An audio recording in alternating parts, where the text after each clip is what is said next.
Hey guys, today we have another driving test with 50 questions. You have multiple answer choice and there is only one correct answer to each question, and I'll also be giving you the explanations to the correct answer. And yeah, I think we are ready to go. Let's have a look at question number 1. What must you do when the amber light is flashing at a pelican crossing? A. Give way to pedestrians already on the crossing. B. Give way to pedestrians waiting to cross. C. Stop and wait for the green light. Or D. Stop and wait for the red light.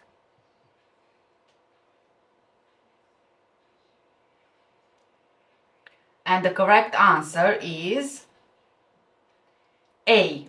Give way to pedestrians already on the crossing.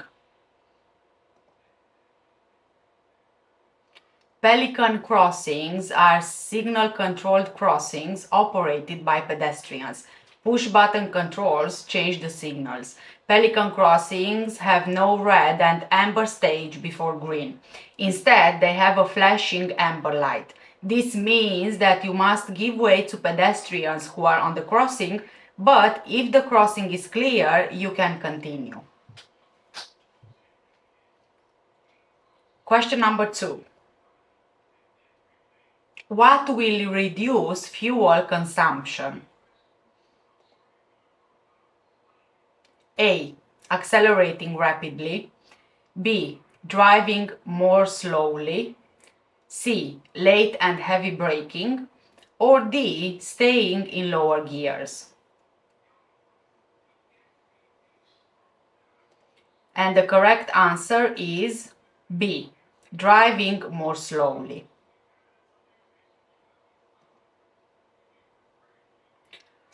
Harsh braking, frequent gear changes, and harsh acceleration increase fuel consumption. A car uses less fuel when traveling at a constant low speed in an appropriate high gear. You need to look well ahead so that you are able to anticipate any kind of hazards early. Easing off the accelerator and timing your approach at junctions, for example, can reduce the fuel consumption of your car. Next question. You are going to turn left from a main road into a minor road. What should you do as you approach the junction? Please have a look at the image on your screens. A. You should keep in the middle of the road. B. Keep just left of the middle of the road. C. Keep well to the left of the road. Or D. Swing out to the right just before turning.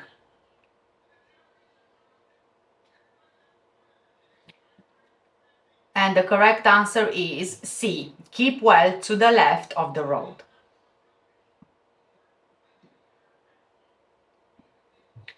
Your road position can help other road users to anticipate your actions. So keep to the left as you approach a left turn and don't swing out into the center of the road in order to make the turn easier. This could in fact endanger oncoming traffic and could cause other road users to misunderstand what you are planning to do. Question number 4. When may you drive over a pavement? A. If there are no pedestrians nearby. B. To gain access to a property. C. To overtake slow-moving traffic. Or D. When the pavement is very wide.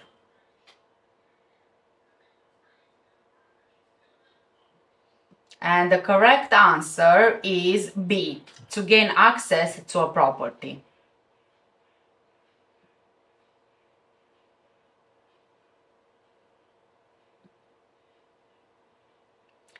It's illegal to drive on or over a pavement except if you want to gain access to a property.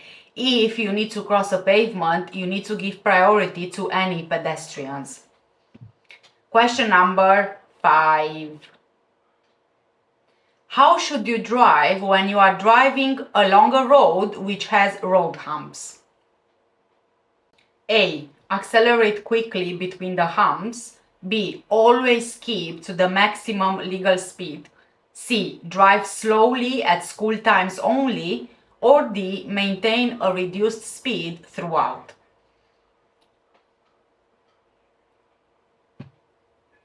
And the correct answer is D. Maintain a reduced speed throughout. Road humps are there for a specific reason, to protect vulnerable road users by reducing the speed of traffic. So please don't accelerate harshly between the humps. Put the safety of others first and maintain a reduced speed throughout the zone. Next question. Where would you find these road markings? Please have a look at the picture on your screen. A. At a mini roundabout. B. At a railway crossing. C. On a motorway. Or D. On a pedestrian crossing.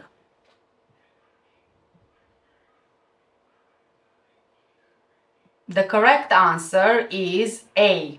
At a mini roundabout.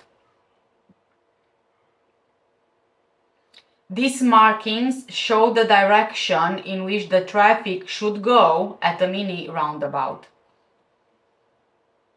Next question. How can you plan your route before you start a long journey? A. Ask your local garage. B. Check your vehicle handbook. C. Consult a travel agent. Or D. Use a route planner on the internet.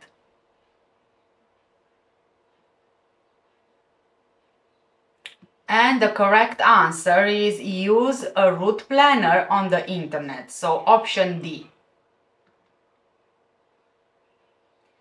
Various route planners are available on the internet. Most of them will give you several options which would allow you to choose between the most direct route and quieter roads. They could also identify rest and fuel stops.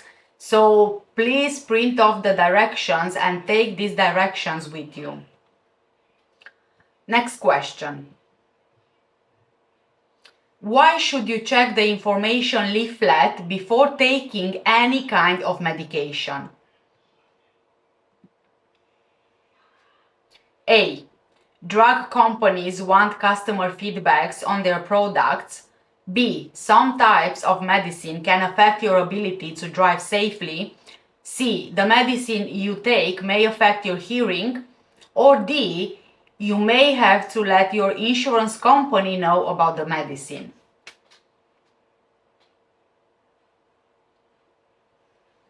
And the correct answer is B. Some types of medicine can affect your ability to drive safely. Always check the label or the information leaflet for any medication you take.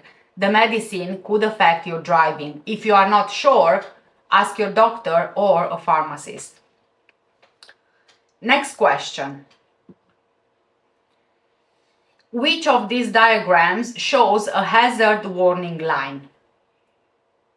A, B, C, or D?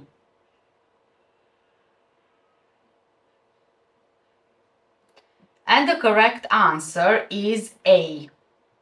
Diagram A. You need to know the difference between a normal center line and a hazard warning line. If there is a hazard ahead, the markings are longer and the gaps are shorter. This gives you advance warning of an unspecified hazard. Question number 10.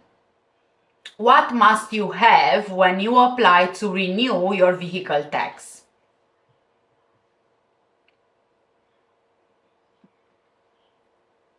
A. A valid driving license.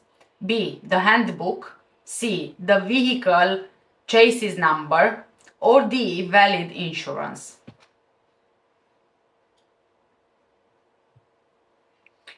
And the correct answer is D, valid insurance.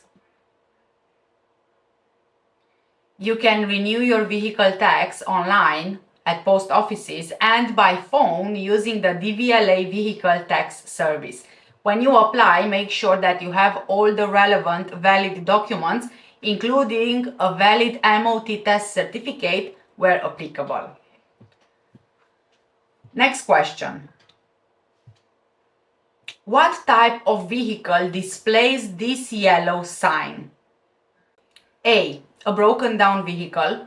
B. A private ambulance. C. A school bus. Or D. An ice cream van. And the correct answer is C. A school bus.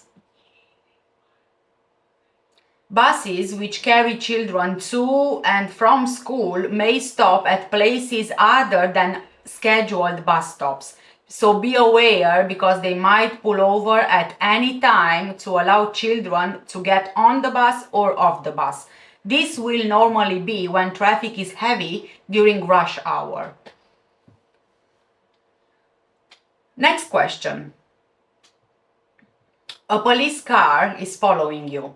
What should you do if the police officer flashes the headlights and points to the left? A. Move over to the left. B.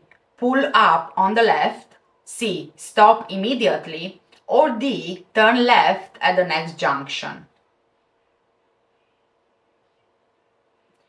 And the correct answer is B. Pull up on the left. You must pull up on the left as soon as it's safe to do so, and you must switch off your engine. Next question. Which arm signal tells you that the car you are following is going to pull up? Signal A, signal B, signal C, or signal D? And the correct answer is signal D. There may be occasions when drivers need to give an arm signal to confirm their intentions. This could include in bright sunshine, at a complex road layout, when stopping at a pedestrian crossing, or when turning right just after passing a parked vehicle. You should understand what each arm signal means. If you give arm signals, make them clear, correct, and decisive. Next question. You are traveling along a residential street. There are parked vehicles on the left-hand side. Why should you keep your speed down? A. Children may run out from between the vehicles. B. So that oncoming traffic can see you more clearly. C. There may be delivery lorries on the street. Or D. You may set off car alarms.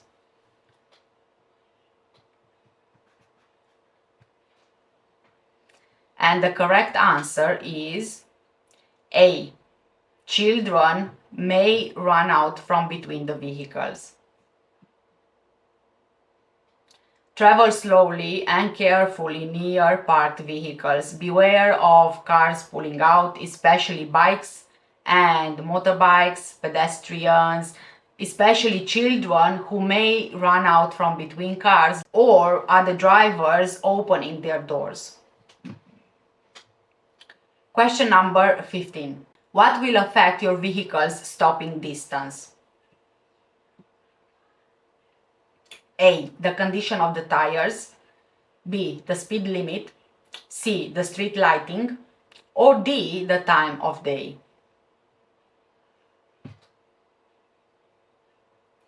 And the correct answer is A. The condition of the tires. Having tires correctly inflated and in good condition will ensure they have maximum grip on the road. How well your tires grip the road has a significant effect on your car's stopping distance. Next question. When will you feel the effects of engine braking? A. When you change to a higher gear. B. When you change to a lower gear. C. When you only use the parking brake. Or D. When you are in neutral.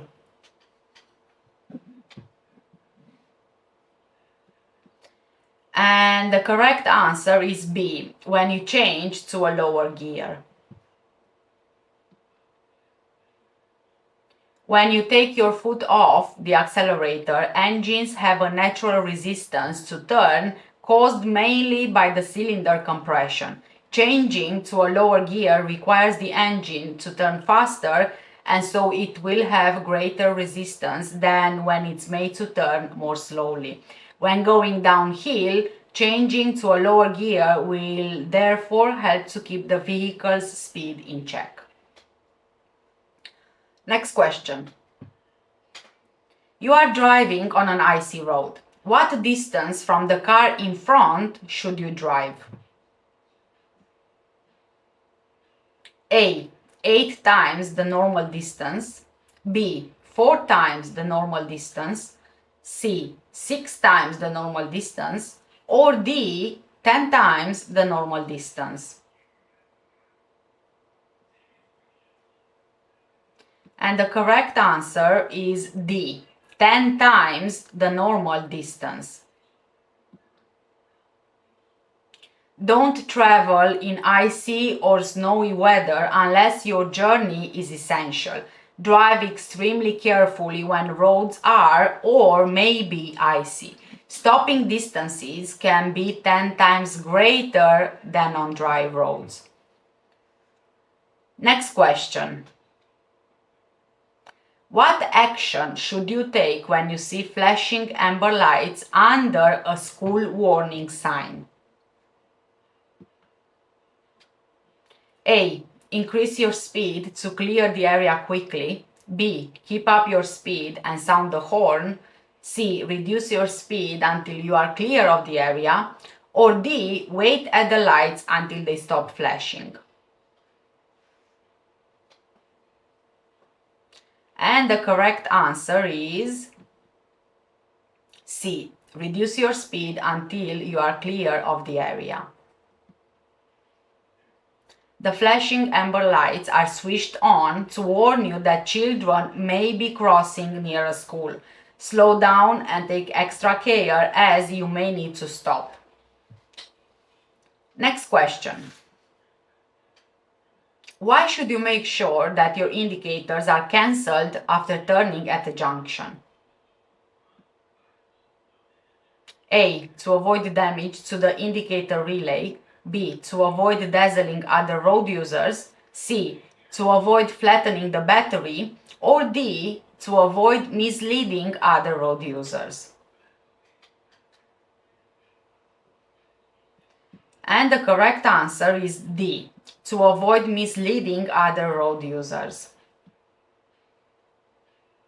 Leaving your indicators on could confuse other road users and may even lead to a crash. Be aware that if you haven't turned sharply, your indicators may not self-cancel and you will need to turn them off manually. Question number 20. On a 3-lane motorway, which lane should you use if there is no traffic ahead? A. The center lane. B. Either the right or the center lane. C. The left lane. Or D. The right lane. And the correct answer is C. The left lane. On a 3-lane motorway, you should travel in the left-hand lane unless you are overtaking. This applies regardless of the speed at which you are traveling. Next question. What should you do when you are unsure if it's safe to reverse your car? A. Get out of the car and check. B. Rev your engine. C. Reverse slowly. Or D. Sound your horn. And the correct answer is A. Get out of the car and check. A small child could be hidden directly behind you, so if you can't see all around your vehicle, you need to get out and have a look. You could also ask someone reliable outside the vehicle to guide you. Next question. Why are vehicle mirrors often slightly curved or convex? A. They give a wider field of vision. B. They make it easier to judge the speed of the traffic behind. C. They make the traffic behind look bigger. Or D. They totally cover blind spots. And the correct answer is A. They give a wider field of vision. Although a convex mirror gives a wide view of the scene behind, you should be aware that it won't show you everything behind or to the side of your car. Before you move off, you will need to look over your shoulder to check for anything which is not visible in the mirrors. Next question. For how long is an MOT certificate normally valid? A. 10,000 miles. B. 30,000 miles. C. 1 year after the date it was issued. Or D. 3 years after the date it was issued. And the correct answer is C. 1 year after the date it was issued. Some garages will remind you that your car is due for its annual MOT test, but not all of them do. To ensure continuous cover, you may take your vehicle for its MOT up to 1 month before the existing MOT certificate expires. The expiry date on the new certificate will be 12 months after the expiry date on the old certificate. Next question. When is fuel consumption at its highest? A. When you are accelerating. B. When you are braking. C. When you are coasting. Or D. When you are turning sharply.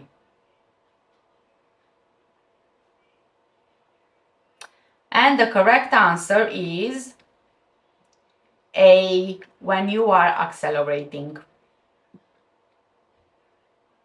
Accelerating uses a lot of fuel, so always try to use the accelerator smoothly.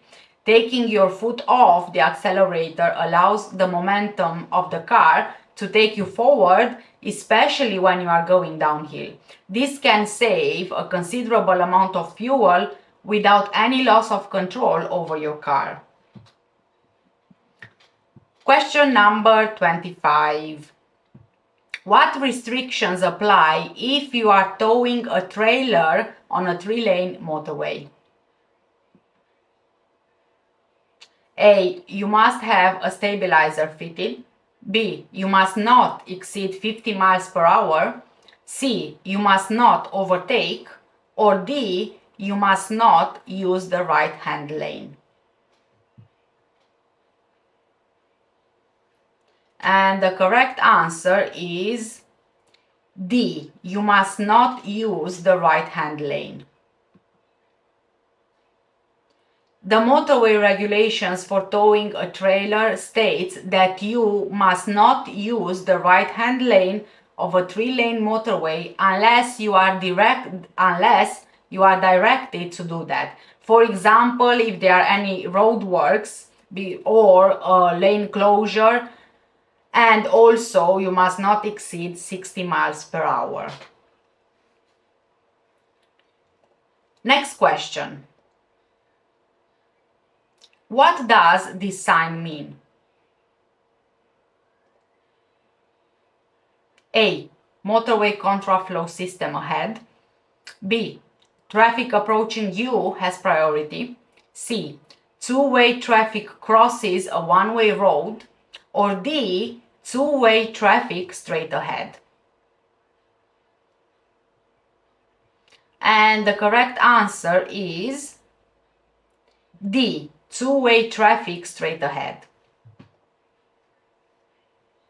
This sign may be at the end of a dual carriageway or a one-way street. The sign is there to warn you of oncoming traffic.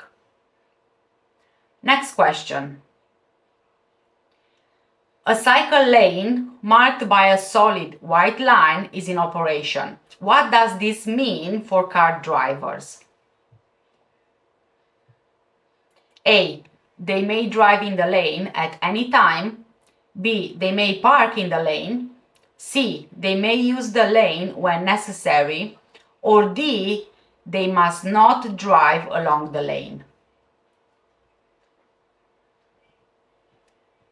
And the correct answer is D. They must not drive along the lane. While it's in operation, other vehicles must not use this part of the carriageway except to pick up or to drop off passengers. At other times, when the lane isn't in operation, you should still be aware that there may be cyclists using the lane. Give them plenty of room as you pass and allow for their movement from side to side, especially in windy weather or on a bumpy road. Next question.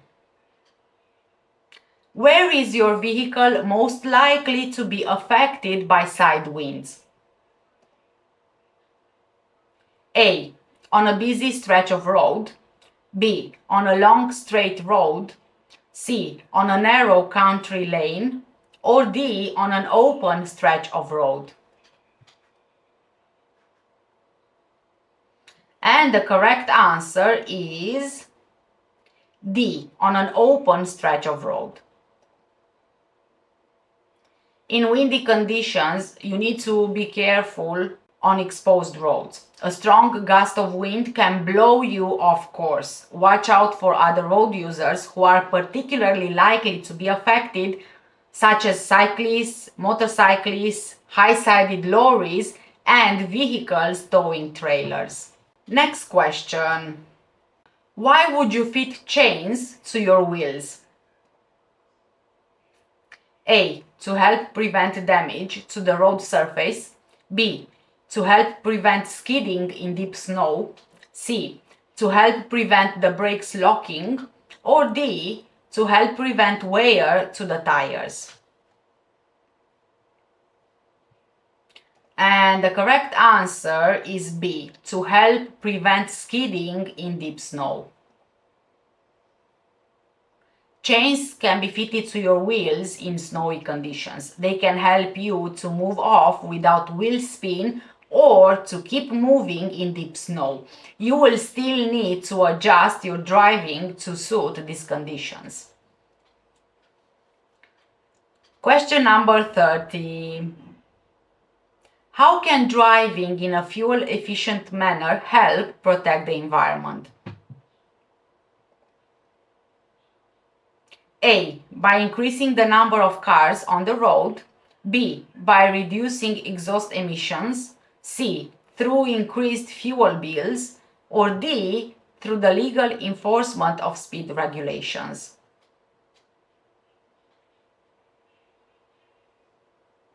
And the correct answer is B. By reducing exhaust emissions. Fuel-efficient driving is all about looking and planning further ahead. This helps raise your hazard awareness and reduces the need for late and heavy braking. This will make your journeys more comfortable as well as considerably reducing your fuel bills and reducing emissions that can damage the environment.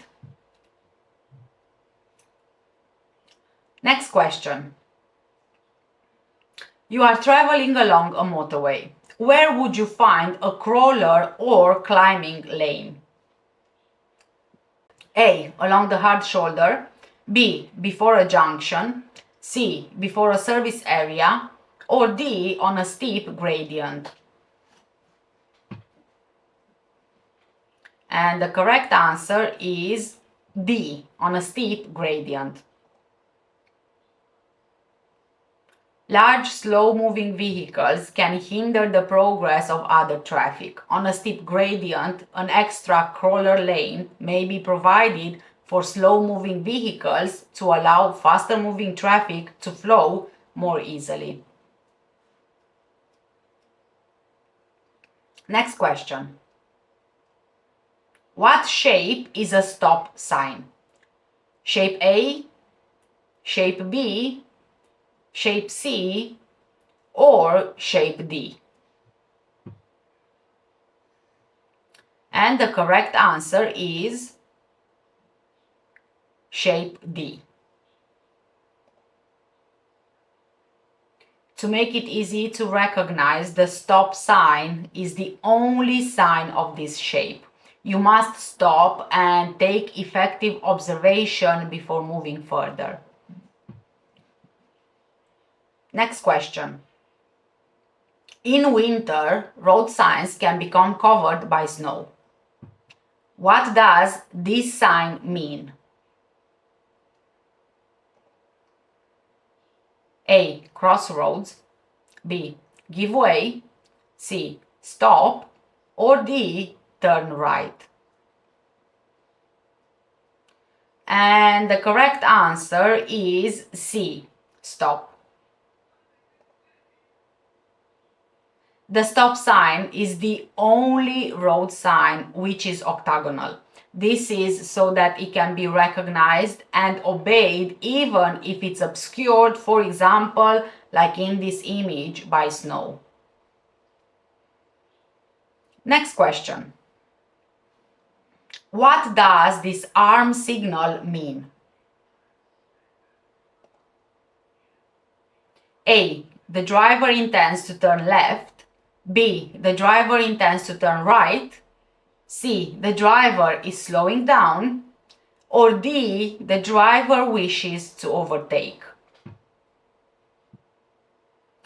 And the correct answer is A. The driver intends to turn left.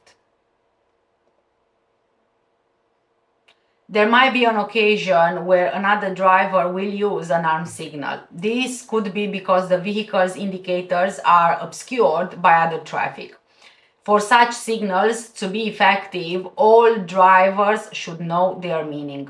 Be aware that the left turn signal might look like the slowing down signal.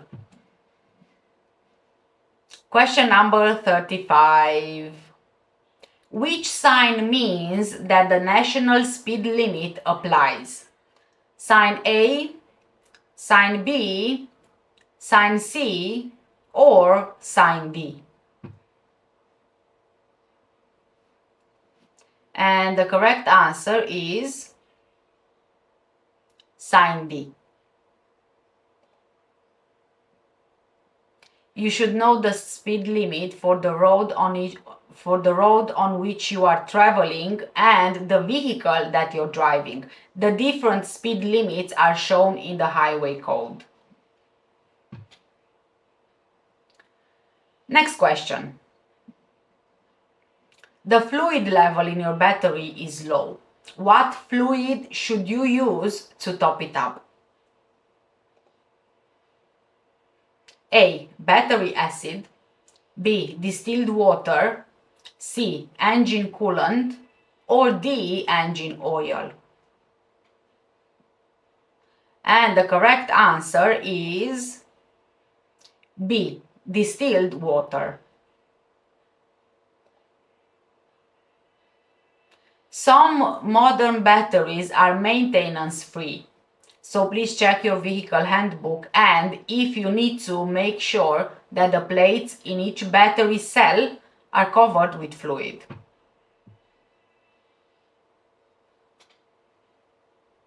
Next question. What should you do when going through a contraflow system on a motorway? A. Keep a good distance from the vehicle ahead. B. Stay close to the vehicle ahead to reduce any queues. C. Switch lanes to keep the traffic flowing. Or D. Use dipped headlights. And the correct answer is A. Keep a good distance from the vehicle ahead. At roadworks and especially where a contraflow system is operating, a speed restriction is likely to be in place. Keep to the lower speed limit and don't switch lanes or get too close to the vehicle in front of you. Be aware that there will be no permanent barrier between you and the oncoming traffic. Next question. How can you reduce the environmental harm caused by a motor vehicle? A. Don't service it. B. Drive faster than normal. C. Keep engine revs low. Or D. Only use your car for short journeys. And the correct answer is keep engine revs low.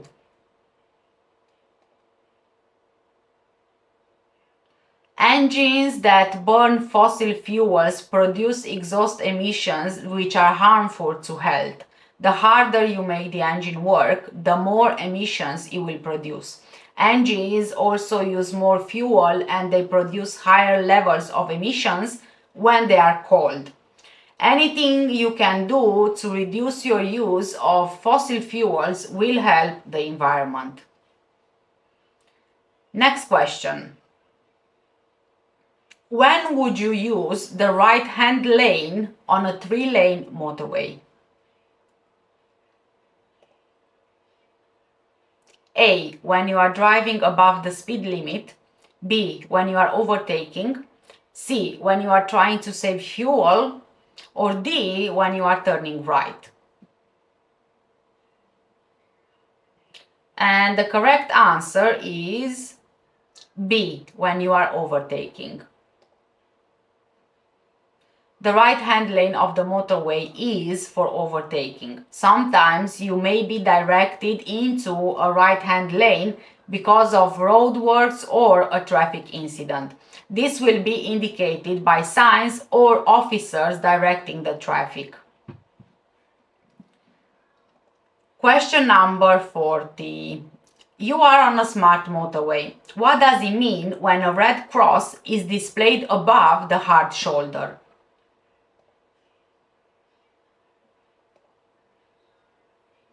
A. Pull up in this lane to answer your mobile phone. B. This lane can be used if you need a rest. C. Use this lane as a running lane. Or D. You should not travel in this lane. And the correct answer is D. You should not travel in this lane. Some motorways have been redesigned as smart motorways. At certain times, the hard shoulder will be open as a running lane. However, a red cross above the hard shoulder shows that it isn't open as a running lane and should only be used for emergencies and breakdowns. Next question. Where would it be unsafe to overtake? A. Approaching a junction. B. On a one-way street. C. On a single carriageway. Or D. Traveling up a long hill. And the correct answer is approaching a junction. You should overtake only when it's necessary and only when you can see it's clear ahead.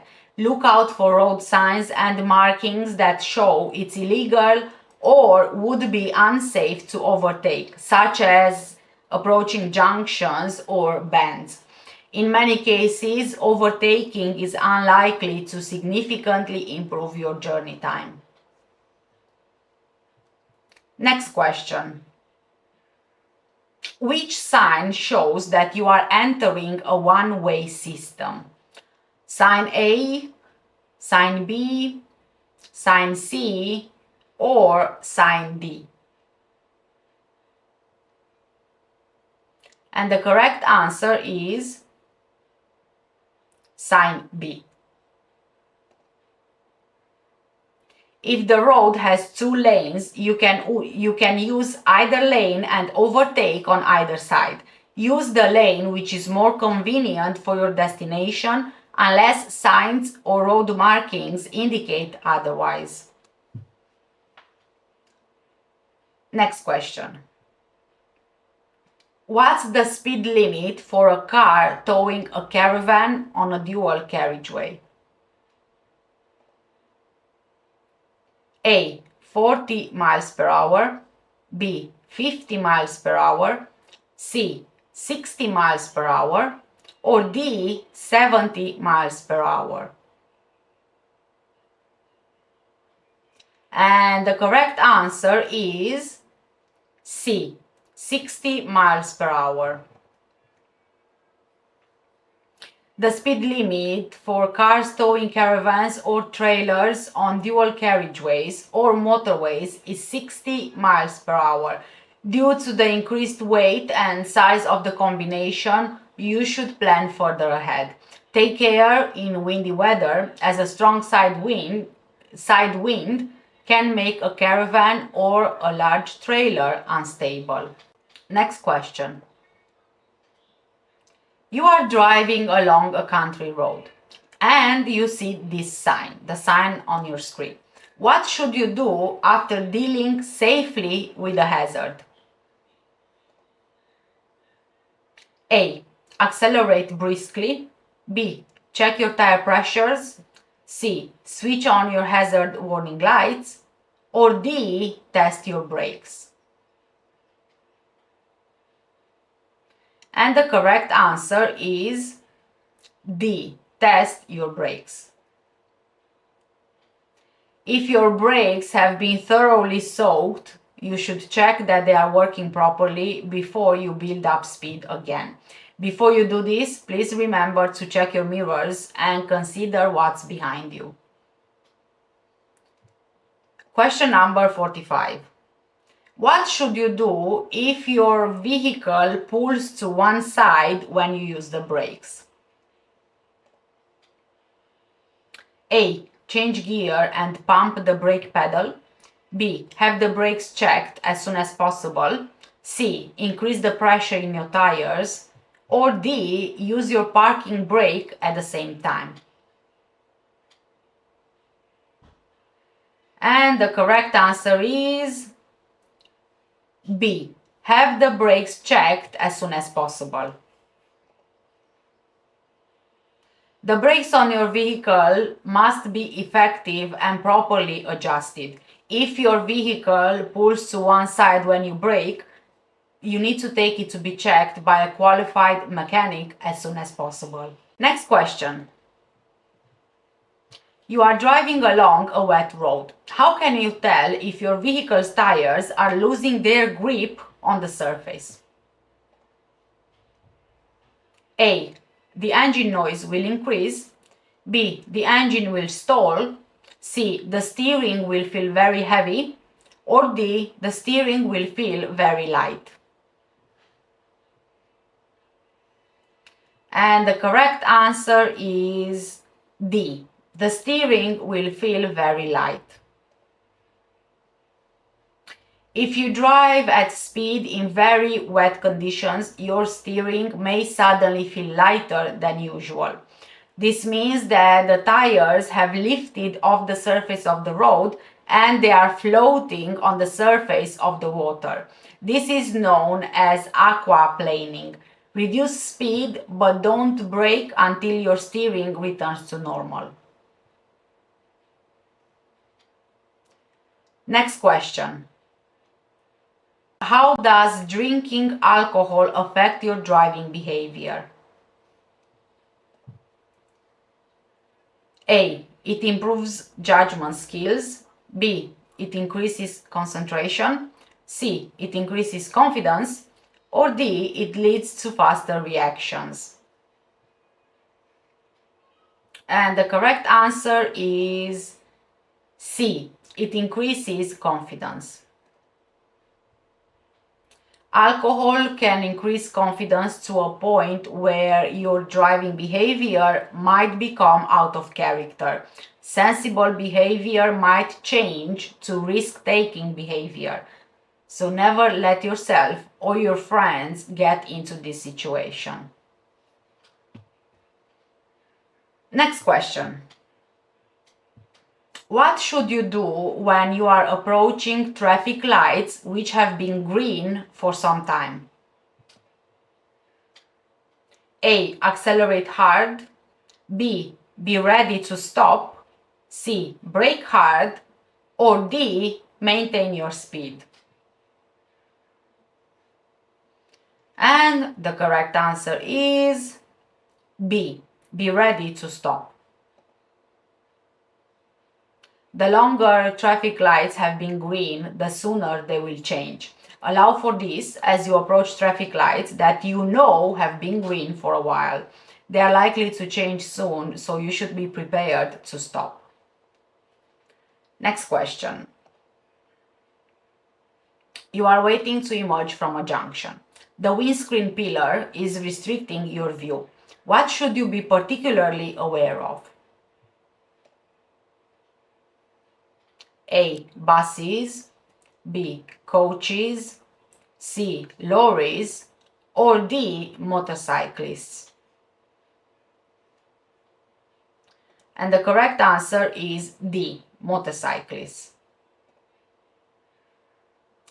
Windscreen pillars can completely block your view of pedestrians, motorcyclists, and cyclists. You should make a particular effort to look for these road users and don't just rely on a quick glance. Question number 50 and our last question for today, which is, you are driving a friend's children home from school. They are both under 14 years old. Who is responsible for making sure that the children wear a seatbelt or an approved child restraint where required? A. An adult passenger. B. The children. C. You as the driver. Or D. Your friend. And the correct answer is C. You, the driver. Passengers should always be secured and safe. Children should be encouraged to fasten their seatbelts or approved restraints themselves from an early age so that it becomes a matter of routine. As the driver, you must check that they are fastened securely because this is your responsibility. And thank you guys so much for staying with me today. I will see you soon in the next one. For now, take care. Bye.